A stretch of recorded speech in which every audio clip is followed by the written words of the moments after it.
חדשות המוזיקה. נתנאל דיגמי מאתר בטריבונה, טריבונה.co.il מביא לנו כמדי שבוע את חדשות המוזיקה, והיום אופטימי. מה יש לך נתנאל כל כך אופטימי? תקשיב, יש לנו היום פינה בסימן מזל טוב אחד גדול, כל הידיעות מזל טוב, אז תן לי את זה אחד אבל בפול ווליום. מזל טוב. מזל טוב. יאללה. טוב, אז ככה, קודם כל, לא מזל טוב אחד, מזל טוב משולש לאופר לוי.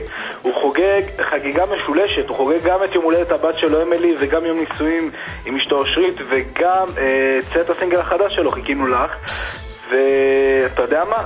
הוא כנראה הבין שאתה יודע, חגיגה משולשת זה באמת סיבה למסיבה, אז הוא החליט לעשות וואחד מסיבה, וכבר ביום ראשון הקרוב, בשעה 7:30 הוא יחל באירוע באולם אירועים בראשון לציון, והוא הזמין לאירוע הזה את גדולי הזמר הים תיכוני, ביניהם, זאת אומרת העכשווים, כן, וגם כמה נוסטלגים, קולגות, כולם הגיעו לשם, אייל גולן, חיים משה, עומר אדם, משה פרץ, ליאור נרגיס מרגול, אלי אצפן, איציק שמלי, משה קפיה, מלא מלא מלא מלא הגיעו, ותשאל מה מיוחד בזה. מה מיוחד?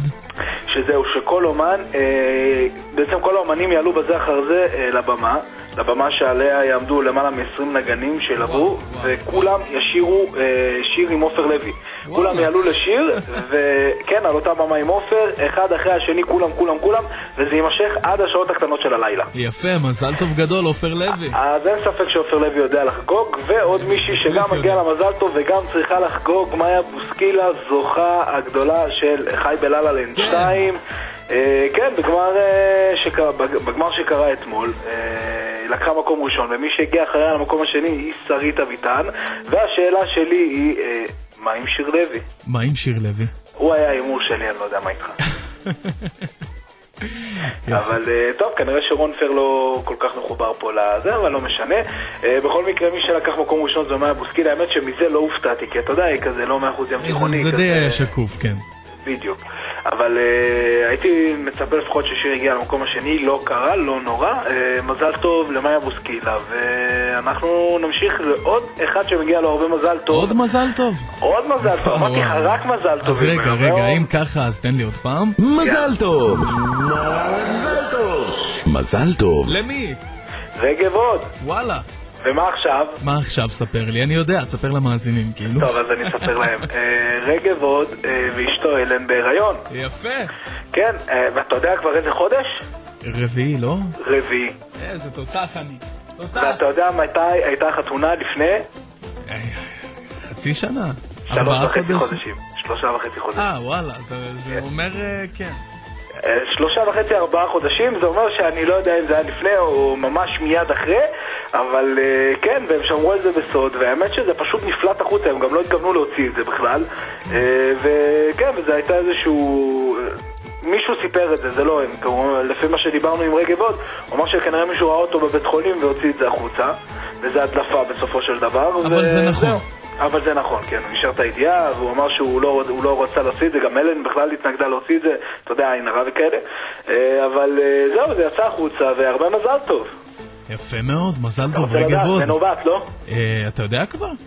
ברור. איזה עבודה תחקיר, איזה יופי, בטח, נו. שאני אגלה, טוב, אז כנראה שרגב עוד יצטרך עוד מעט לקנות הרבה קוקיות. וואלה, בת. אולי בפינה הבאה נתקשר להציע לו שמות, נראה. יאללה, סבבה. טוב, האמת שתראה, אני גם רציתי לדבר איתך על עוד משהו, רציתי יותר נכון להסב את תשומת לבך. אתה מכיר את הפינה השבועית שלנו שנקראת הטור האישי של נתי לוי שעולה כל יום שישי, הדיבור המסולסל, שמעת על זה? ברור. יופי, אז כל יום שישי נתי מעלה על הפרק נושא מאוד מאוד חשוב וחם במוזיקה הים תיכונית, והנושא המרכזי של השבוע האחרון שהוא החליט לדבר עליו זה למה לעזאזל אין אישה בצוות השופטים שלי. אייל גולן קורא לך, זה כבר העונה השלישית. וואלה, באמת מעניין. מדוע? למה? אז לא יודע, תקראו את הטור מחר ותראו סיבות. לא, זה כבר עלה, זה עלה שבוע שעבר, מחר יעלה משהו חדש וחם, אבל מי שרוצה לדעת למה ורוצה לשמוע מה דעתנו על העניין, יותר נכון מה דעתו של נתי לוי, וחוץ מזה עוד, אתה יודע, ראש בראש של האלבזים מול התבוריס, וגם איזשהו משהו קטן על עומר אדם, כל מיני דברים מאוד מאוד מעניינים, להיכנס לשם, חם, מומלץ בטירוף. יפה מאוד, לסיום. ועוד מזל טוב אחד ואחרון להיום, מאור אדרי. נכון, מגיע בפעם השנייה, היום? כן, בהנגר 11. סליחה?